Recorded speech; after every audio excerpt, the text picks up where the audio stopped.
Hello, everyone. It is Jamar Doc Montgomery here with a class for you for not voting virus. It's getting real. Not voting virus, which causes bad government, is much more dangerous than the coronavirus ever could be. Over 10 million people have been infected with the coronavirus, but in 2020, 85.7 million people were infected with not voting virus 2020. We must eradicate this virus at all costs. But before we eradicate this virus, we must first understand what causes it.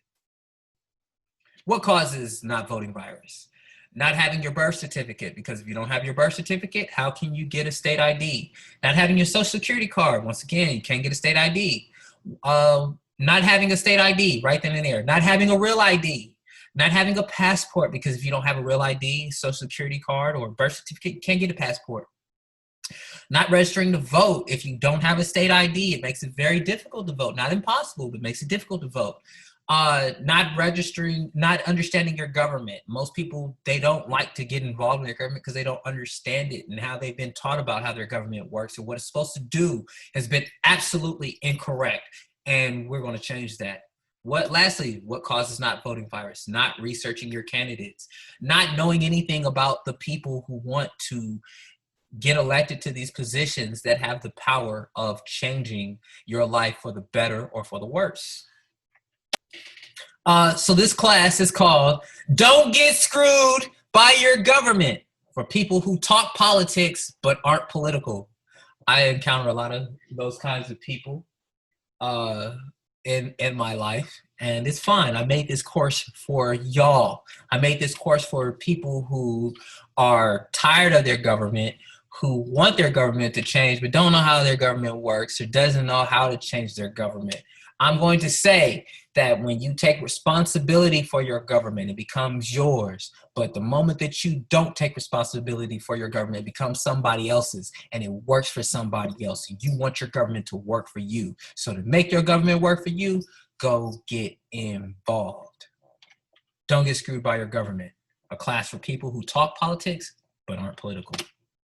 Who am I?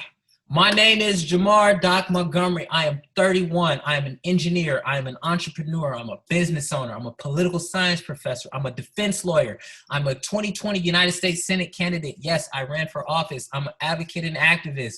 What you see there is a picture of me talking to the press. And in fact, what you're going to see is the gentleman that has the mask on, that's looking at his phone, the one that has some writing on it. That is somebody that I had to convince by all difficult means to get involved in their government. But he got involved with my campaign, and he's been my cameraman, he's been my driver, and I'm very thankful for him. His name is Robert. He's somebody that talks politics but isn't political. So, question. Does voting affect my life? Should I be voting, and do I vote? Those are three questions that you should ask. If you answered yes to does voting affect my life, then you should be voting. If you answered yes, should I be voting, then you need to be voting. And lastly, if you answered yes, do I vote? Good for you. If you answered no, does voting affect my life, then clearly this class is for you. If you answer should I be voting, and you say yes, but you're not voting, then this class is for you. And even if you do vote, then this class is for you. So once again, for people who aren't political, for people who talk politics but aren't political. Oh, I thought a non-voter said something. To me. Oh, you did say something. You said that you wanted to learn. You said that you wanted a class about politics, about how your government works so that you don't get screwed by your government. Well, guess what? I thought a good teacher said something. So your professor is here. Have no fear. Does my vote count? Yes. Yes, your vote counts. Your vote always counts. Particularly, your vote counts directly for every electable position except president. For the presidency, your vote counts indirectly, When you vote for the president, you're really voting for the presidential electors who go to vote for the president. But remember, your vote always counts. It always, always, always counts. Don't let anybody else tell you different. And if they say something different to you, tell them to come holler at Doc, and Doc will give them a lesson because they don't know what they're talking about.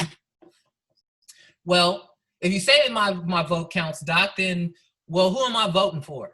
Who am I voting for? These are all the people that you're voting for. You're voting for the president, the justice of the peace, clerk of court, mayor, district attorney, sheriff, chief of police, constable, marshal, coroner, assessor, governor, treasurer, secretary of state, city councilman, alderperson, police juror, state board member, school board, municipal board member, commission member, public service commissioner, state representative or assembly person, your United States representative, your state senator, your United States senator, your Supreme Court judges, your appellate judges, your district judges, and your city judges. These are all the people that you're voting on. And we're going to go briefly into some of the powers that these people have. Your president, of course, he's the chief executive of the entire United States.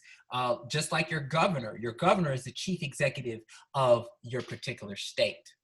So a governor is like a president, but only for their state.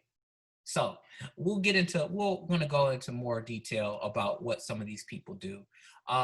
Your president, your governors, your mayors, those are all executive positions on the federal, state, and local level. But we're going to get into that a little bit later. It depends who's counting. It depends on who's counting your vote. Are you counting your vote? Are you making your vote count? Once again, we're going to go back to what I meant by your vote counting for the Electoral College and the popular vote. So the popular vote, when I say directly, your vote counts directly, I'm talking about the popular vote. When I say that your vote counts indirectly, I'm talking about the Electoral College. Now look at the difference between the indirect vote, where your vote counts, but you're voting for the electors who elect the president, versus your direct vote, where the popular vote directly determines who those people are. The city council, your district judge, your justice of the peace, all those people that are there. There are at least 27 positions that you have direct power in your vote. Once again, the Electoral College, indirect. Your vote counts indirectly for the presidential candidate. You're really voting for the electors of the presidential candidates. These electors are chosen by their particular party. Whichever particular candidate who wins the majority of the popular votes, they gain the Electoral College privilege. The popular vote direct. Your vote counts directly on all positions below president. Your vote counts in every election, from United States Senator to police chief. Remember, your vote counts. Your vote counts. Your vote counts. Quiz. We're going to leave this here, but I'm going to read over it, and I want you to answer it and then get back to me. Whoever gets back to me, you're going to win something from me. Don't worry about it. It's going to be a good prize, though. Quiz number 1. If you received a ticket for speeding, who all was involved in creating the crime of speeding, enforcing the law according to the speeding, and judge and sentence you according to the law and evidence on speeding, and receiving the benefit of any fines imposed on you? Who all could be involved? For extra points, show the positions and process of how it goes from creation of a crime to being sentenced according to the law. Right answers only. So give that to me. Give that to me. And it's going to probably be a lot more people than you think. But I'm going to let you figure that out, and I'll post the answers a little bit later. So what do we vote on? What do we vote on? We vote on people and positions, the people that control our lives, and we vote on laws and bills, the rules that control our lives. Pretty self-explanatory. Uh-oh! Professor Blueface Monty. That's me. That's me with the rocket launcher. You see me? You see me? That's not really me, but, those are, pop my collar for my Photoshop skills. Are you a votiana or a victimina?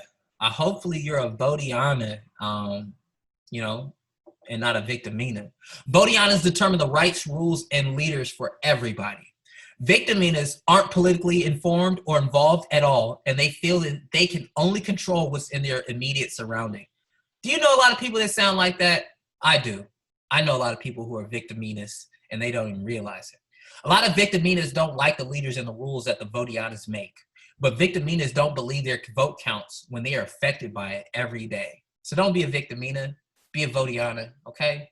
Because Professor Blueface Monty, he likes votianas. He doesn't like victiminas. Victiminas get taken advantage of. They don't have any power. I want you to have power. I want you to be in your government. I want you to hold your government accountable. Did you use your vote? Probably didn't. You can use your vote to change your government. Your government is made up of people in positions with particular power. And when we don't vote, we're allowing other people to make decisions on our behalf. And we should never, never, never, never allow somebody to make decisions on our lives. If we give that power, they should be doing what we want them to do. But don't ever give away your power. Politics is about controlling funding, creating benefits, distributing resources, and giving tax breaks. We should all put ourselves in positions where we receive something specifically in exchange for our vote. We should receive better education, better services, and better businesses for our vote. And we should give our vote intelligently when we receive benefits for our vote. Your politician should always, always be concerned with keeping you happy and should regret making you angry or not satisfying you or disappointing you. So question, are you receiving better or more benefits from your government? So how can I use my vote?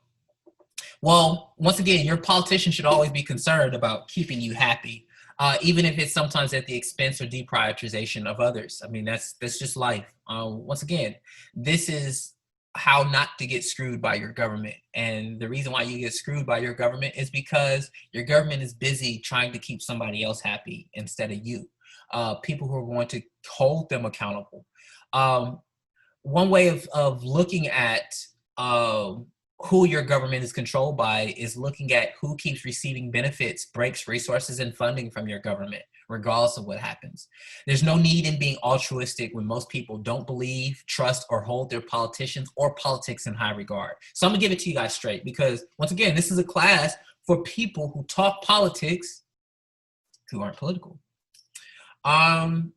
We got to be pragmatic. We got to be practical. We got to be tough. It's about protecting our interests, and we vote for people who supposedly are supposed to protect our interests. And if we don't do our research on these people, then we aren't going to get the kind of people that are going to protect the things that are important to us. What's important to me?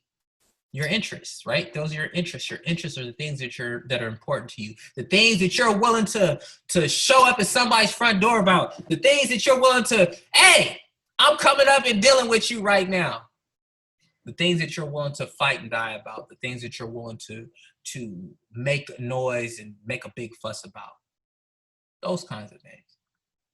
Vote for people and policies that will bring benefits to your life, your family, and your finances. 80% of our problems can be traced back to an election. Electing the right people or the wrong person can have devastating effects on your future, finances, and freedom. Elect people who will fight for you and deliver for you. Give your vote intelligently.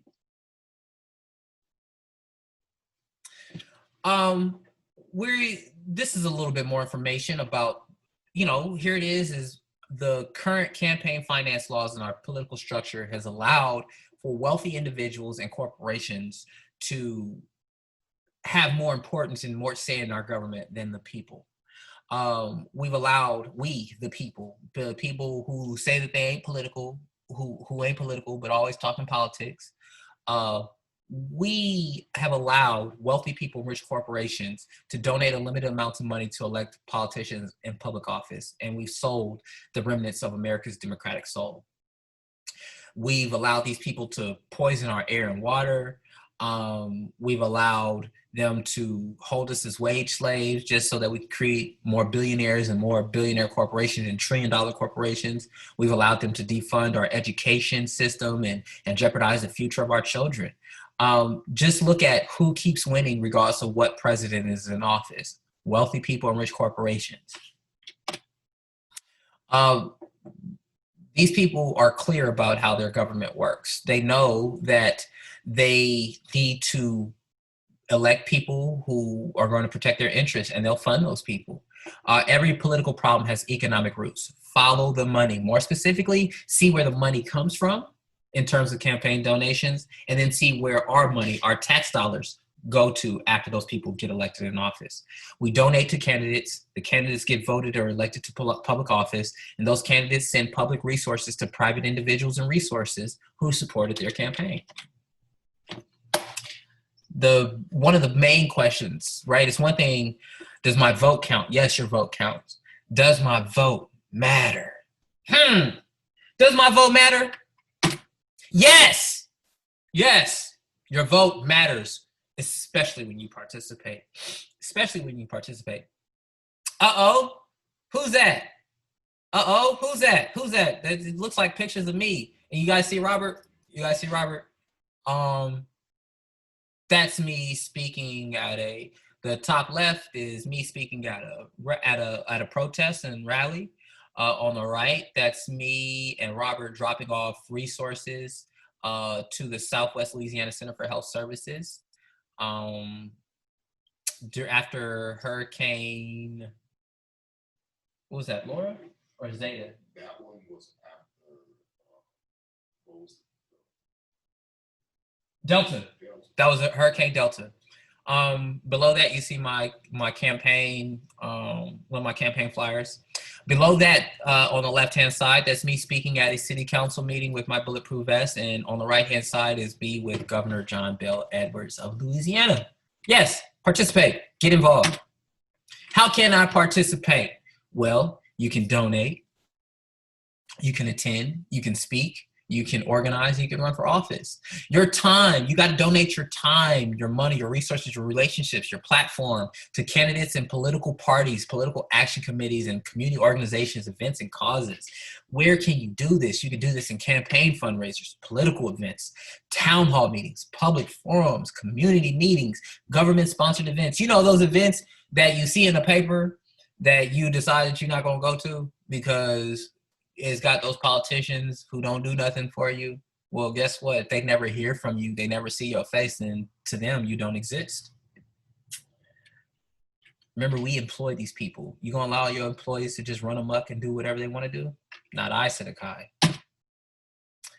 Well, what should I know? Okay, Doc, you telling me that I should vote, that you're telling me that my vote counts, that my vote matters. Well, and I gotta donate and I gotta participate. Then okay, well, help me participate. What should I know? You should know bills and laws. You should know candidates. You should know the elected officials and the public officials. What's the difference between elected officials and public officials? Elected officials, we elect into office. Public officials are those that are appointed. So here in Shreveport, our mayor is elected, but our police chief is appointed. He's a public official, but he's not an elected official. We should know the names of these people. We should know their background and their history. We should know their current position and the powers of that position and what they're in charge of. We should know their office location and their contact information. Why? Why should I know all this stuff? How you gonna hold somebody accountable if you don't know who they are? Your vote matters when you participate. I'll say it again. I've said it once and I'll say it again. Get out there and go participate. Go be a part of your government. Your government structured. This is how your government is structured. We have 3 branches. Say it with me one more time. 3 branches. On how many levels? 3 levels. 3 levels. So at each level, there's three branches. And each branch, there's 3 levels. So we have the legislative branch. The legislative branch, they make the laws. They write the laws. So what is your legislative branch on the federal level? It's the United States Congress, which is the House of Representatives and the United States Senate. What does that look like on the state level? That's the Louisiana legislature, your state representatives and your state senator. What does that look like? What's the legislative branch? What does the lawmaking branch of the government look like on the local level? It's your city council and your local commission. They are the ones who write the laws. Well, if I wrote a law, then what's next? Well, you got to enforce the law. Well, the executive enforces and executes the law. Execute, makes it happen. So the executive branch On the federal level, we know it's the president and the executive departments. On the state level, it's your governor. That's the chief executive and his or her executive departments. And on the local level, it's your mayor and executive departments. Well, after I've written the law, I've executed and enforced the law. Well, what if there's some disagreement between the citizens and the executive, or there's some disagreement between the citizens and the legislative? What's the judiciary? And it's their job to interpret the law. You see that? That's down there. Fill that in. So on the federal level, we have the United States Supreme Court, the United States Appellate Courts, and United States District Courts. We do not vote for those people. For the judiciary, for the federal. We vote for everybody else, but we do not vote for the United States Supreme Court, the United States Appellate Courts, and the United States District Courts. Those people are appointed by the president. Everybody else on here we vote on. The judiciary on the state level, the Louisiana Supreme Court, the Louisiana Appellate Courts, and the Louisiana District Courts, or your state. And on the local level, we have our city courts. So that's how our government is structured. Remember, 3 different branches on 3 different levels, okay? 3 different branches, the legislative, the executive, and the judiciary on the federal, state, and local level, okay? 3 branches, 3 different levels. So at each level, there's 3 branches, and in each branch, there's 3 different levels, okay? Does my voice matter? Does my voice, can you hear me? Yes, your voice matters. Yes. Your voice matters when you research your candidates. What should you be researching? You should research the candidates, and you should research the laws, the ones you like and the ones you don't like, the ones you're interested in, the ones you're not interested in, the ones you've heard about and the ones you haven't heard about, the ones you've seen or haven't seen, the people that you know were running or don't know were running, okay? That's what you should be researching. Your voice matters when you vote. If you're going to talk about it, you might as well vote about it. Once again, this class is for people who talk politics, but ain't political. Getting on y'all. My vote and voice are powerful when I use them to hold my government accountable. Say it with me. My vote is my voice. And my vote and voice are powerful when I use my government, when I use my voice to hold them accountable, okay? When I use that to hold them accountable.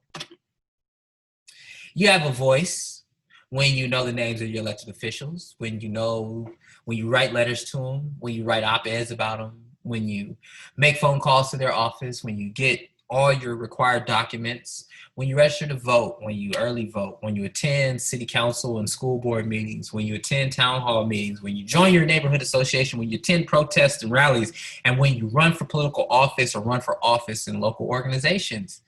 That's when your voice matters, when you're involved, right? Who wants to hear somebody's voice that ain't involved? Like, you got everything to say, but you're not even part of it, right? Same goes for your government. You make your vote powerful, because that's what we're talking about, is getting power. We make our vote powerful. We make our voice powerful through money and finance. What's the saying? Money talks and everything else walks. You control politics through finance. Anybody who tells you different doesn't know what they're talking about, or they live in a fantasy world. When you finance the campaigns of elected officials and influential individuals, you gain access. And access is important to the hidden and unknown rooms in the halls of power.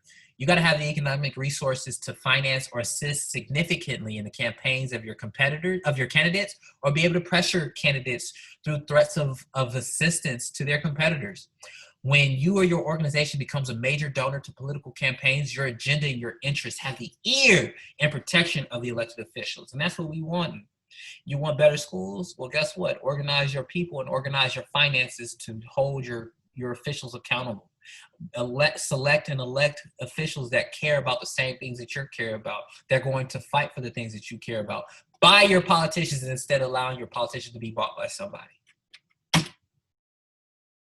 Your vote counts and your voice matters. When you early vote, absentee vote, when you vote on election day, when you write letters, start or sign and submit petitions, when you make phone calls, you visit their office and official meeting places, that's when your vote becomes powerful. Your voice becomes powerful when you vocalize, prioritize, and organize your people and resources around the issues that affect you, your family, and your finances directly. Come on now. So that right there is going to end this particular session of our class. And the next part, we're going to go start getting a little bit more into what our government is, and that's a constitutional democracy. So you guys take care, and thank you so much. And guess what? Once again, my name is Jamar Montgomery. I am your political science professor for today, and I'm walking it like I taught it, okay? Y'all be blessed, and I'm teaching it like I walked it. That's great. I've been through the entire process, so hopefully you guys enjoy this, and I got more content for you guys. Be blessed.